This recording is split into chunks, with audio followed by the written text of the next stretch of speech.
Since the Florida State administration said it was going to support Mike Norvell financially, I've got the quarterback the Noles need.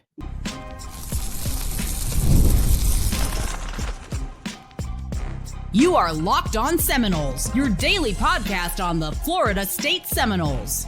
Part of the Locked On Podcast Network, your team every day. Back into Locked On Seminoles. I am your host, Brian Smith, longtime college football recruiting analyst. Thank you for making Locked On Seminoles your first listen each and every day right here on the Locked On Podcast Network, the number one network in the land.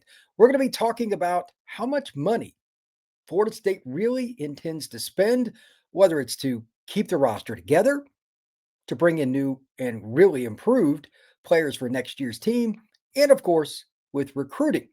A little speculation, if you will.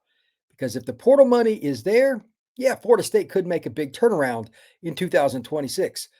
But what is that number? We're going to get to that later in the show. Deuce Robinson, there's discussion on Noles 24/7 and other places that he could stay for 2026. Now, this shocks me. But if that's possible, it goes into that point I just talked about. The money, how much, what would it mean, and why it would be very important to the number one topic and the one I'm going to lead with in today's show, the quarterback position. Tommy Castellanos has been, quote unquote, denied by the NCAA. He's not going to be back at Florida State. They have to take some kind of portal quarterback. But again, to that point that I keep bringing up, the administration says it's going to support Norvell. Okay, here's your chance. Are you going to spend in a way that can help you win, or just spend to get to a bowl game? Well, if the Florida State Seminoles get Colton Joseph, they have a chance to make some noise next year. And that is my topic to lead in, and here's my take. Colton Joseph is a quarterback that was a sophomore at Old Dominion this year. He's from the greater Los Angeles area, kind of an under-recruited kid, but he's tore it up. He is a dude. He has some stats that are impressive, and not just against the G6 opponents. He threw for over 270 yards and a couple of scores against Virginia Tech, while also running for close to 100 yards against Indiana, the number one team in the college football playoff. 10 carries, 179 yards. Oh, he can run. And just kind of looking at him overall, 158 carries, 1,007 yards, 13 scores. So an athlete he is at 6'2", 200 pounds. And as a passer, although he's not perfect, he would obviously have better athletes to throw to at Florida State because their wide receiver, tight end, and running back room is very talented across the board. He was 173 at 290, 59.7%, 2,664 yards, 21 touchdowns, and 10 interceptions as just a sophomore. He is a growing player and already one of the most exciting players in college football. If you're going to spend Florida State, here's an opportunity for you. I need to see it to believe it, but this would be a splash. And he's the kind of guy that I expect Tennessee and several other programs that may or may not kick around the tires of taking a quarterback out of the transfer portal. And to be clear, I'm still in the camp that thinks they have to take Kevin Sperry if they're really going to go and figure this thing out long term, but I just don't think they're going to do that. So I'm going to play the other coin on today's show because I just think if you're going to go big game hunting, whether Gus is back or he is not, it's very simple. This is the kind of kid that can operate just about any system. Let me give you an example. If Colton Joseph came to Florida State, could he run Gus's offense? Yes, he could. He absolutely could. But if he went to Indiana and played for Signetti after Fernando Mendoza leaves, and he's probably going to be a top 5 pick, he will leave after this season, could he operate that? Yes. Yes, he could. And then finally, that in between. If he was at a school that just doesn't have a true identity, this is a kid that can throw it. He's a good athlete. He has decent size. He could figure it out if he was in Navy's offense or just about any other. Players like this are going to make an impact. Doesn't make any difference. And Florida State needs a guy that can get him out of some bad situations, but that is also a more proven passer than what they've had in recent years. Somebody that is going to be dynamic when needed. But at the end of the day, if you're a quarterback, you got to be able to sit in the pocket, make a read, and put the ball on the money and on time. With the athletes that Florida State has, look, it's not that hard here. Well, Wayne McCoy, Landon Thomas, you got Pittman.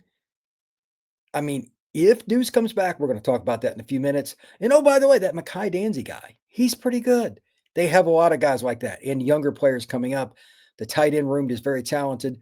The running back room has a plethora of players that not just athletic, they've got size, they've got jitterbugs. Lucas and some other players, like there's no reason that if Florida State got a good quarterback next year, again, I want an athlete, but must be on time, must be accurate, has to be above all else. I don't care if Florida State keeps Gus or not. That is one thing. And Joseph is one of those guys. He was only a sophomore. He'll get more accuracy with time. This would be a great opportunity, whether Gus is back or not. He would fit about any scheme. But again, I brought this up and it's time to dive into it. If Florida State is truly serious about supporting Norvell, making a championship run, it's pretty simple. This is going to be a bloodbath of an offseason for many schools. Let me give you an example of what I mean by that. The portal has one window from January 2nd through the 16th.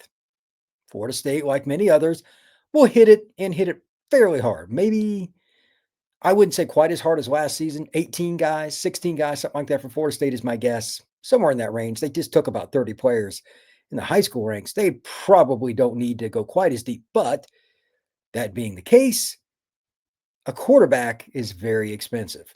A kid like Joseph could go for more than $2 million for 1 year. Is Florida State willing to do that? I honestly don't know. But if they're serious about winning immediately, $2 million is a drop in the bucket. I know that sucks. I don't like saying that. I don't like hearing these numbers, but that is the market. Remember, and I guess it depends on what you believe, a certain quarterback in Coral Gables this season was offered $4 million by the Canes. So if you got a really good quarterback as a transfer that at least somewhat fits your system, again, regardless if Gus is or is not back, if you got him for 2.5, as crazy as it sounds, that's kind of a bargain. Now the question, again, does that happen? Would Joseph be interested? All those things. Florida State should at least make the phone call. If this kid follows through, gets in the portal, all those things, or anybody like him. I just use Joseph as an example. I'm not saying Florida State is definitely after him, but if they don't kick the tires there, there's a problem. That's not an administrative issue. That is Florida State's back office, coaching staff not doing their due diligence. I'd be pretty surprised by that. He will have a plethora of options because he's got multiple years of eligibility remaining. And again, he is a building passer. Like he's not a finished product yet, and he's already been pretty good. So with that being stated, ask yourself this. Do you trust that Florida State, whether it's Colton Joseph or somebody else, if they don't want to go the Kevin Sperry route, and again, I'm in that camp, I think they should go that route, but if they don't, are they willing to dump the cash? You got to ask yourself that question because if they sign, again, I don't know who it would be, but a quarterback for $1.5 million, it'll be a nice 5-7, 6-16. Those days are over. Either you overspend at quarterback if you're going in the portal or you're wasting your time. It's going to be a bloodbath. There is one transfer portal window. Nobody gets to go through spring and then make an adjustment. You have to guess, unfortunately, and project what's going to happen. The teams with the cash are going to be the teams more often than not that come home with victories. We'll see what Florida State does. And here's the other point that I brought up as we went through the show notes to start off the episode here today on Locked On Seminoles. If you get the quarterback, it's going to be kind of a nice thing because there's this guy named Duce Robinson. He's pretty good too. Deuce is possibly staying. I mean, if he comes back, just throw this out there as we get ready to go in the next segment. Is Florida State going to have as good a top-end group of wide receivers, not only in the ACC, but possibly just about in the country? We're going to talk about that next right here on Locked On Seminoles. Today's show is brought to you by Game Time. The World Cup is coming back to North America for the first time since 1994, and with 48 teams for the first time ever, it's going to be massive. Let's be honest, though, getting tickets is usually the hardest part. That's why the Game Time app is clutch, finally giving fans a real advantage when it comes to snagging seats. With Game Time, you can track price drops in real time get alerts when great seats open, and buy tickets the moment they hit the app. It puts the power back in your hands and makes going to the World Cup realistic instead of impossible. When you go to the app, it's really a simple thing, man. You can type in an event, you can type in name of a team, whatever, get to write what you need. Plus, with this, you can do alerts for whatever team or country, in this case with the World Cup, that you want. So when a match comes up and tickets come on, you get alert right on your phone so you do not miss out. Take the guesswork out of buying World Cup tickets or anything else, whether it's basketball, baseball, concert, or whatever it may be with Game Time. Download the Game Time app, create an account, and use code LOCKEDONCollege for $20 off your first purchase. Terms apply. Again, download the app, make an account, and use code LOCKEDONCollege for $20 off. Swipe, tap, ticket, go. Game Time. Thank you once again for making this your first listen. Locked On Seminoles each and every day. Truly appreciate it because this is my living and I love it. And I appreciate you coming in. I truly do. And we are appreciative of you helping us be the #1 sports podcasting network right here, the Locked On Podcast Network. If you are already checking us out every day, now take it to the next level and go ad free. Join the Everydayer Club today here on Locked On Seminoles. No interruptions, members only, Discord access, and more, all for just $5 a month or $50 a year. You can just head over to the description, and down in the description, I've got the address. All you got to do is check the link in the show notes, and it's good to go. Again, you don't have to deal with the ads or anything else. Locked On Seminoles, become a member of the Everydayer Club. Let's talk a little bit about Deuce Robinson here. It's been reported, Noles 24/7, that Deuce could come back, and there's some other people kicking that around too. And I don't know the guy personally. I've met him, been around him, really good guy. But that shocked me when I first heard it. But there are so many reasons why this would be huge for Florida State. Receiver and quarterback, they go hand in hand. Which one comes first? It's debatable. But if you're going to get Deuce to come back, money obviously is a part of it. That's the easy low-hanging fruit. What would it take to get him to come back? Like, what were the positives that you could come out with if you did 5 minutes of just thinking to yourself? Give me like 5 things that you would say, hey, if Deuce comes back, you improve yourself because it fill in the blank. This is what I came up with. If you have ideas, comment down below. Number one, if you do this, you go back-to-back seasons. Let's say you went over 1,000 yards this year. If you go back-to-back seasons, over 1,000 yards, that's going to be a lot of credibility, in my opinion, to show NFL general managers, scouts, owners, and just the fans in general.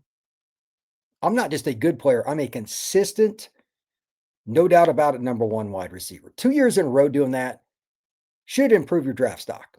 Now, number 2 here. If you look at it from the standpoint of, okay, Tommy was a good quarterback, really good at throwing the deep ball, but he wasn't the most super active guy in the world with understanding how and when to throw underneath, middle of the field, etc. He was inconsistent. You have to be able to sell Duce Robinson. If you're Florida State, Mike Norvell, or anybody else associated with the Noles, that you're going to have a quarterback that gets in the ball. That's why I started with the quarterback position. It's the most important in sport. Florida State is no different. They're going to be searching through the files. Who do we get? My projection, one of 2 things will happen in the next couple of weeks. Either Sperry or maybe, I don't know, I guess it's possible it's Brock Glenn, but I doubt it. They're going to say, this is our quarterback. We're staying in-house, or at least going to have a competition, and we're just going to bring in a backup, or more likely, this is my guess, what I was talking about, Colton Joseph or somebody else, they're going to say, hey, this is our guy. Help us get this player. I'd use Colton Joseph as my pick because I think he could fit about any offense, but help us bring this guy in. And you'll not only get 1,000 yards next year, like 8 to 10 touchdowns, you will improve your draft stock, not just a little, but a lot. Like you can be one of the top 4 or 5 receivers taken in the draft, go in the first round, blah, blah, blah. All of those things. And help Florida State win. This is a school that it means something to him. Deuce Robinson, his father played for the Noles. He grew up a FSU fan. It would be pretty cool to get your degree at Florida State, to go out there and get everything lined up, at least at minimum, get Florida State back on firm footing, be a prime reason why, head off to the NFL and be a first-round pick after going to a bowl game and being successful next year. Florida State should be able to sell that to him. He's a great kid. But again, I cannot stress this enough.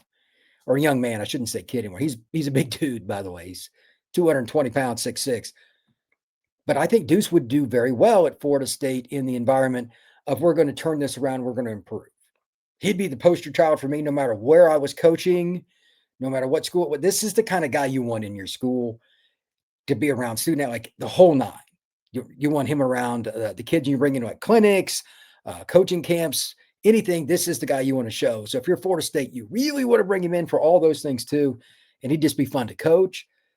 But you've got to go out of your way to get the right quarterback, all the things in the next couple of weeks. Like you got to get the ball in motion. And maybe Florida State already has. I kind of hope so. I'm sure they've done a lot of film review, but they need to figure out in the next few days at the latest, like by the end of the week, one or two guys, whether it becomes public or not, Colton Joseph, etc. This is the guy, Deuce. And this one, maybe this kind of a backup. Help us get this dude to Tallahassee and you can go ball out. Finally, just in general with this, pride. I don't think anybody wants to go out. If you're a true fan of the school, your dad played there, your legacy, all that, you want your last game to be getting your butt beat. You know, you played pretty well by the Gators. Those rivalry games, Miami, Florida, Clemson, etc. I'm guessing he wants another shot at some of those teams. Just throwing it out there. And to that note, I talked about before the break that if he comes back, Danzy, Wayne McCoy, one or two other guys, they've got some good young talent, some good receivers coming in. This is going to be a pretty nasty wide receiver group if they can keep everybody. I talked about, are you going to go out and get a quarterback? If you do, it's going to be easier to keep McCoy. It's going to be easier to keep Danzy, so on and so forth. This could be one of the most nasty wide receiver groups in the country. Even if you just take a quarterback that's a little bit better passer than Tommy.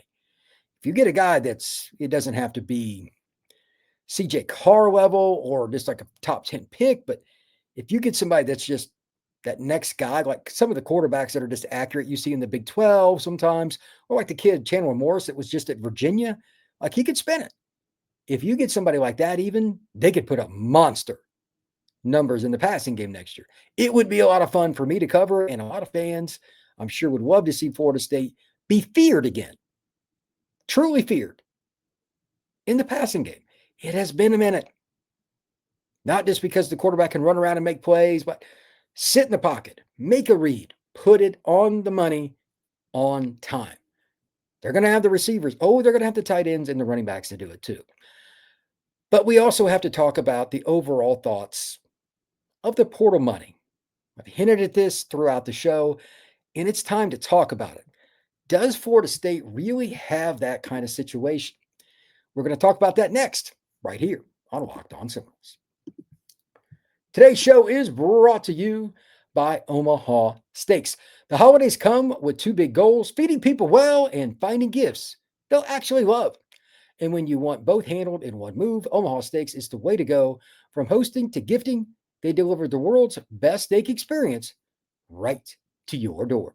Because during the Sizzle All the Way sale, you can stock up and save in a huge way, 50% off site-wide at omahasteaks.com.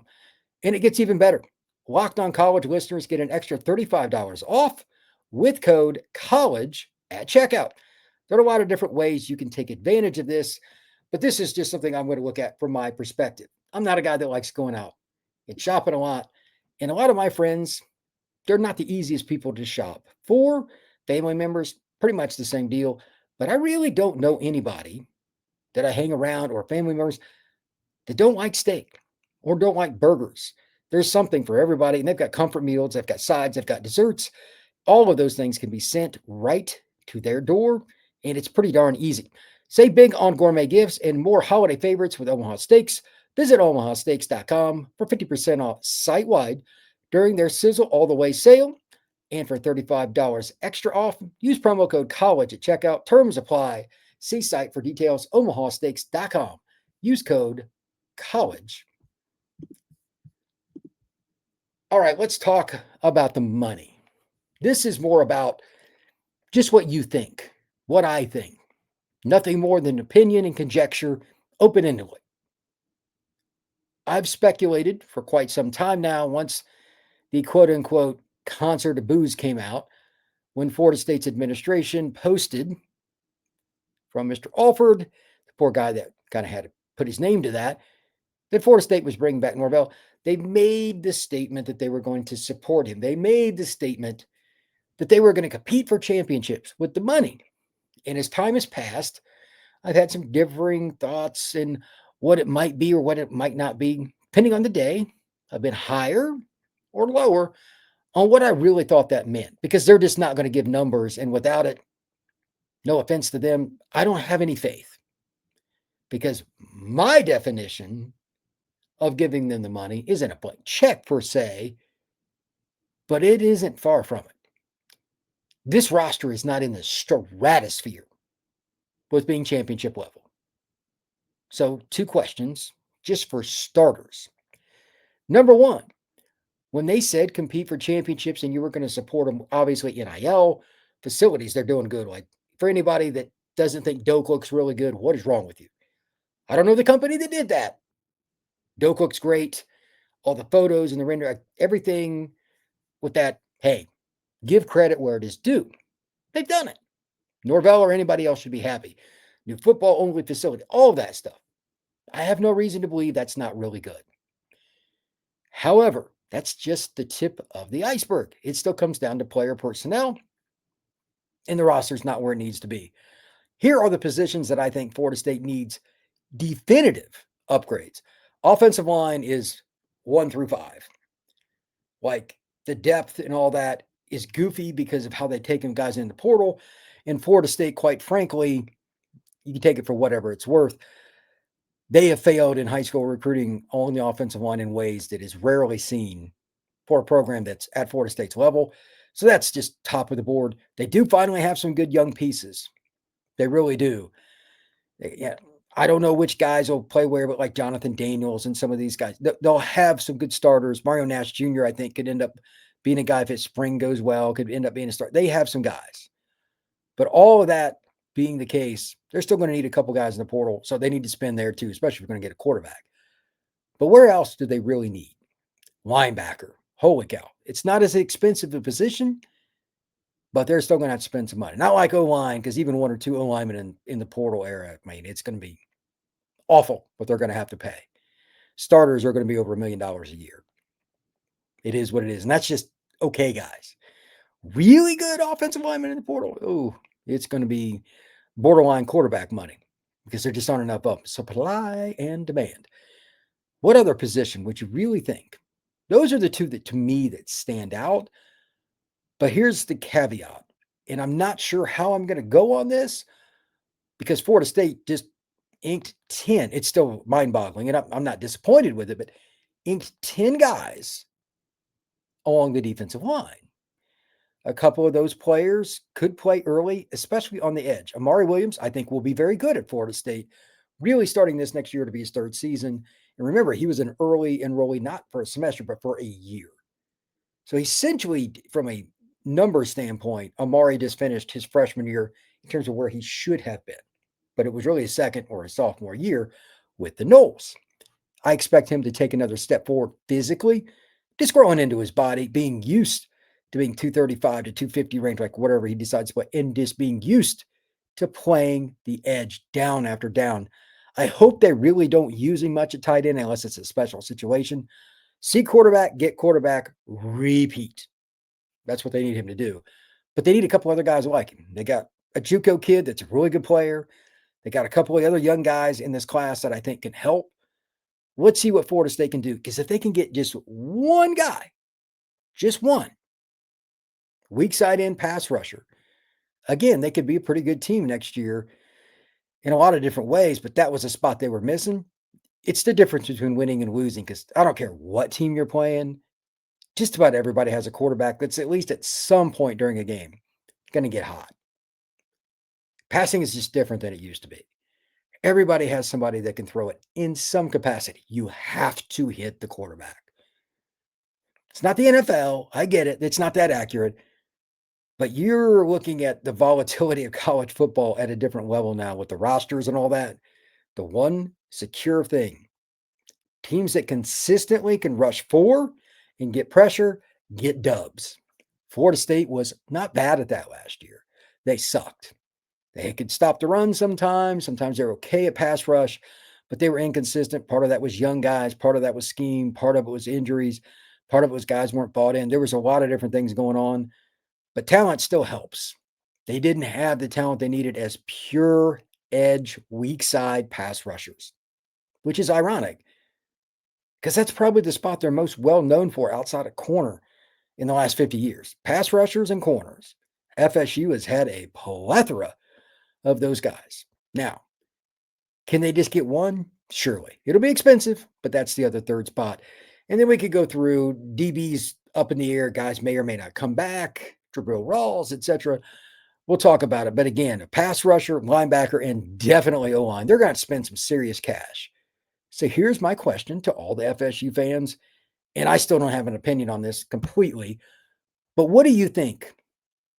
Will Florida State truly support Mike Norvell in a fashion to help him compete for championships? This year in the portal, there's different ways to evaluate that, and it's subjective. There isn't a single answer that I would look at and say, that's the only way you can do it. Not at all. I look at it quite differently, actually. I still think they should pull back from the portal a little bit, especially after getting a 30-man recruiting class, 32, whatever it was. I think I would dump more money into the high school ranks and just take like 10 to 12 portal guys, maybe a little more depending on how many leave, and roll with the younger guys. That's me. Not saying it's the only way. But if they're really going to support Norvell, go big or go home. I want to see impact portal players, not volume, impact guys. Dollar bills are going this way. For those that are listening on audio, I am pointing to the sky. They need to do it that way. They need to be bringing in guys that makes Florida State an it school, an important school, one that College Game Day and Fox and ABC and CBS, everybody else, when they have these guys writing columns, hey, look what Florida State did. It's not about the totality in numbers, but the totality in dollars for a small number, meaning elite portal guys to help a Duce Robinson, to help a Wayne McCoy, to help Colton Joseph if they get him from Old Dominion, whatever it may be. They've got a pretty solid nucleus, but they've got some major holes on this roster. They're probably not going to be able to fix it in one portal class. I'm here for honesty. But let's at least be explosive, be exciting, be fun, become one of the it schools again. At least go to a bowl game next year. If you're going to help Norvell, spend on those three areas. O-line, no doubt about that one. Pass rusher, weak side end, got to have at least one dude. And then linebacker is a problem. That's going to take talent and numbers. That's going to be interesting. That'll be more up to the staff than it will be the administration. They're going to have to make some really, really tough decisions. So with that, please comment down below. Let me know what you think. Will Florida State really do it? Will they go out and support Norvell from year one of this, whatever it is, with him being retained? I need to see it, and I'm assuming many of you think so. But if you don't, comment down below. Please like and subscribe. This has been Locked On Seminoles. We will see you again tomorrow.